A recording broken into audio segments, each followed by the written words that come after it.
তারেক রহমানের যে এখন নেতৃত্ব, এই নেতৃত্বকে এই দেশে নানার একটা চক্রান্ত চলছে। হাবিব, যেটা হাবিব বলেছে, এই চক্রান্তকে রুখে দিতে হলে স্থিতিশীল নির্বাচন দরকার, জনপ্রতিনিধি সরকার দরকার।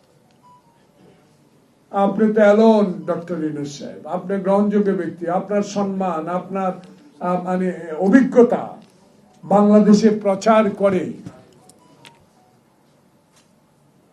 বিশ্বে প্রচার করে, সাহস নিয়ে এগিয়ে যান। কারো কথা কান দিবেন না, শোনার দরকার নাই। আপনি নির্বাচন দেন। অনেকে বলে নির্বাচনকে আমরা পাগল হয়ে গেছি। আমরা পাগল হই না। আপনারা বলেছেন, এমন কথা বলেন না যে নির্বাচন দিলে বিএনপি ক্ষমতায় চলে যাবে। আমরা তো বিশ্বাস করি নির্বাচন হবে 91 সালের শাহাবুদ্দিনের নির্বাচনের মতো। সেই নির্বাচনে যদি জনগণ বিএনপিকে সমর্থন দেয়, বিএনপি ক্ষমতা আসবে, সরকার গঠন করবে।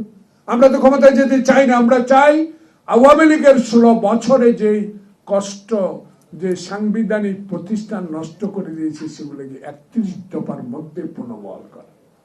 আমরা তো সরকার আসতে তাই করব। তাই নির্বাচনে বিরোধিতা যারা করেন তাদের কাছে অনুরোধ, আর দয়া করে বিরোধিতা করেন না।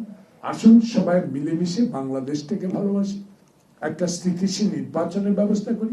সবাই যখন ইউনূসের কাছে যান, ইউনূস সাহেব বলে, আমি কি সাহস পাই আপনাদেরকে সাথে পেলে। সে সম্মান আপনাকে আমরা দিচ্ছি, সে সাহস দিচ্ছি। সে সাহসকে যদি আপনি সাহসের সহিত মোকাবিলা না করেন, নির্বাচন বিলম্বিত করেন, দায়িত্ব আপনার উপরে যাবে, আপনার উপরে যাবে। তাই আমরা নির্বাচন এই জন্য বলি, আগে একটা স্থিতিশীল সরকার সংসদে বসতে দেন, তারাই মূল দায়িত্ব পালন করবে, কোনটা সংস্কার হবে কোনটা হবে না। এখন এমন সংস্কার করেন যেন আমার ভোট আমি প্রাইমারি স্কুলে যায় আমার পছন্দ মতো প্রার্থীকে দিতে পারি। এটাই তো আমরা চাই, এটাই তো তারেক রহমান চায়।